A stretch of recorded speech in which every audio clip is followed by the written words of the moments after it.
ನಮಸ್ಕಾರ ಸ್ನೇಹಿತರೆ, ಪಿಬಿ ಮೀಡಿಯಾಗೆ ಸ್ವಾಗತ ಸುಸ್ವಾಗತ. ಸ್ನೇಹಿತರೆ, ಇನ್ನೂ ನಮ್ಮ ಚಾನಲ್ನ ಸಬ್ಸ್ಕ್ರೈಬ್ ಮಾಡ್ಕೊಂಡಿಲ್ಲ ಅಂದರೆ ಪ್ಲೀಸ್ ಸಬ್ಸ್ಕ್ರೈಬ್ ಮಾಡಿಕೊಂಡು ವಿಡಿಯೋನ ಫುಲ್ ವಾಚ್ ಮಾಡಿ.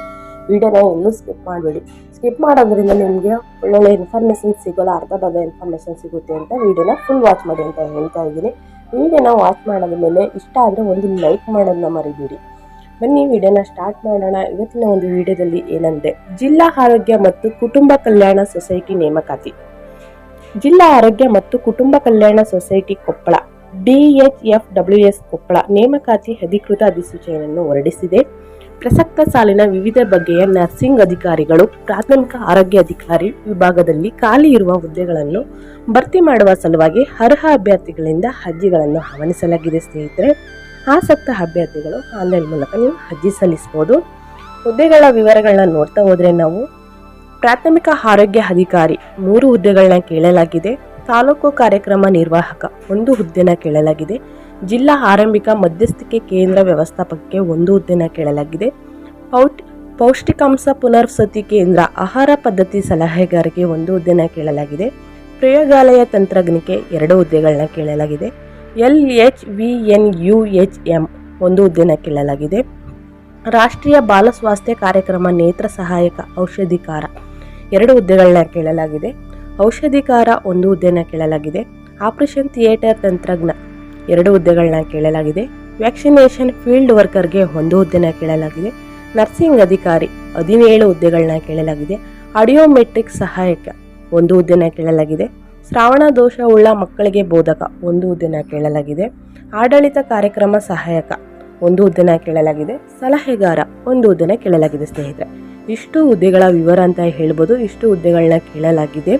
ಬೇಕಾಗಿರೋ ಶೈಕ್ಷಣಿಕ ಅರ್ಹತೆಗಳು, ಎಜುಕೇಷನ್ ಕ್ವಾಲಿಫಿಕೇಷನ್ ನಾವು ನೋಡೋದಾದರೆ, ಅಧಿಕೃತ ಅಧಿಸೂಚನೆಯ ಪ್ರಕಾರ ಅಭ್ಯರ್ಥಿ ಯಾವುದೇ ಮಾನ್ಯತೆ ಪಡೆದ ಮಂಡಳಿಗಳು ಅಥವಾ ವಿಶ್ವವಿದ್ಯಾಲಯಗಳಿಂದ ಪ್ರಾಥಮಿಕ ಆರೋಗ್ಯ ಅಧಿಕಾರಿ ಅಧಿಸೂಚನೆಯ ಪ್ರಕಾರ ತಾಲೂಕು ಕಾರ್ಯಕ್ರಮ ನಿರ್ವಾಹಕದಲ್ಲಿ BBM MBA ಮಾಡಿರಬೇಕು. ಸ್ನೇಹಿತರೆ, ಜಿಲ್ಲಾ ಆರಂಭಿಕ ಮಧ್ಯಸ್ಥಿಕೆ ಕೇಂದ್ರ ವ್ಯವಸ್ಥಾಪಕ ಅಂಗವೈಕಲ್ಯ ಪುನರ್ವಸತಿ ಆಡಳಿತದಲ್ಲಿ ಸ್ನಾತಕೋತ್ತರ ಪದವಿ MBA, ಸ್ನಾತಕೋತ್ತರ ಪದವಿ ಡಿಪ್ಲೊಮಾ ಮಾಡಿರಬೇಕು. ಸ್ನೇಹಿತರೆ, ಪೌಷ್ಟಿಕಾಂಶ ಪುನರ್ವಸತಿ ಕೇಂದ್ರ ಆಹಾರ ಪದ್ಧತಿ ಸಲಹೆಗಾರಿಕೆ ಡಿಪ್ಲೊಮಾ BSc ಮಾಡಿರಬೇಕು.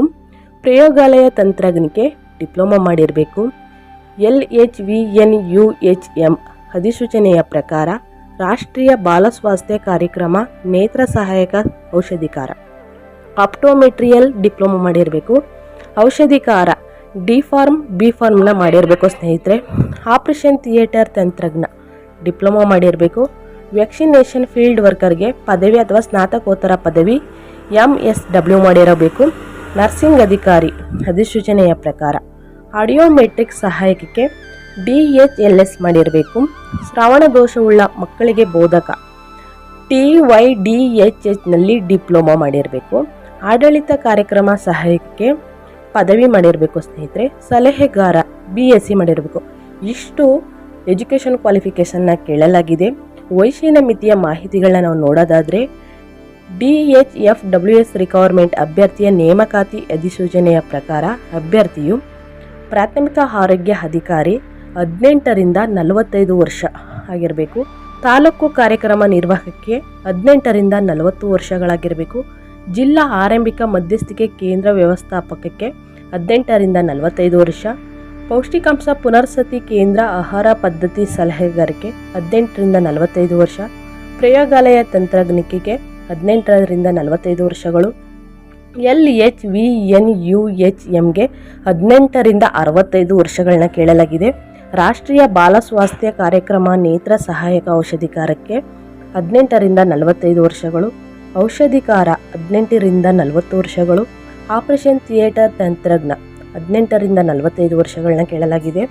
ವ್ಯಾಕ್ಸಿನೇಷನ್ ಫೀಲ್ಡ್ ವರ್ಕರ್ಗೆ ಅಧಿಸೂಚನೆಯ ಪ್ರಕಾರ ನರ್ಸಿಂಗ್ ಅಧಿಕಾರಿ 17 ಕೇಳಲಾಗಿದೆ. ಆಡಿಯೋಮೆಟ್ರಿಕ್ ಸಹಾಯಕ 18ರಿಂದ 45 ವರ್ಷಗಳು. ಶ್ರವಣ ದೋಷವುಳ್ಳ ಮಕ್ಕಳಿಗೆ ಬೋಧಕ 18ರಿಂದ 45 ವರ್ಷಗಳು. ಆಡಳಿತ ಕಾರ್ಯಕ್ರಮ ಸಹಾಯಕ 18ರಿಂದ 45 ವರ್ಷಗಳು. ಸಲಹೆಗಾರ 18ರಿಂದ 40 ವರ್ಷಗಳನ್ನ ಕೇಳಲಾಗಿದೆ. ಸ್ನೇಹಿತರೆ, ವೇತನದ ಮಾಹಿತಿನ ನೋಡೋದಾದರೆ, ಅಧಿಸೂಚನೆಯಲ್ಲಿ ತಿಳಿಸಿದಂತೆ ನಿಯಮಗಳ ಪ್ರಕಾರ ಅಭ್ಯರ್ಥಿಯ ವೇತನ ಶ್ರೇಣಿ ಇರುತ್ತೆ. ಅರ್ಜಿ ಶುಲ್ಕದ ಮಾಹಿತಿಗಳನ್ನ ನೋಡೋದಾದರೆ ನಾವು DHFWS ರಿಕ್ವೈರ್ಮೆಂಟ್ ಅಭ್ಯರ್ಥಿಗಳಿಗೆ ಯಾವುದೇ ಅರ್ಜಿ ಶುಲ್ಕ ಇರುವುದಿಲ್ಲ. ಉದ್ಯೋಗ ಸ್ಥಳ ಬಂದು ಕೊಪ್ಪಳ ಕರ್ನಾಟಕ ಉದ್ಯೋಗ ಸ್ಥಳವಾಗಿರುತ್ತೆ. ಆಯ್ಕೆ ಪ್ರಕ್ರಿಯೆ ಮಾಹಿತಿ ಅಂದರೆ ಸೆಲೆಕ್ಷನ್ ಪ್ರೋಸೆಸ್ ಹೇಗಿರುತ್ತೆ ಅಂದರೆ ಲಿಖಿತ ಪರೀಕ್ಷೆ, ರೈಟಿಂಗ್ ಟೆಸ್ಟ್, ಸಂದರ್ಶನ ಮೂಲಕ ಅಭ್ಯರ್ಥಿಯನ್ನು ಆಯ್ಕೆ ಮಾಡಲಾಗುವುದು ಸ್ನೇಹಿತರೆ.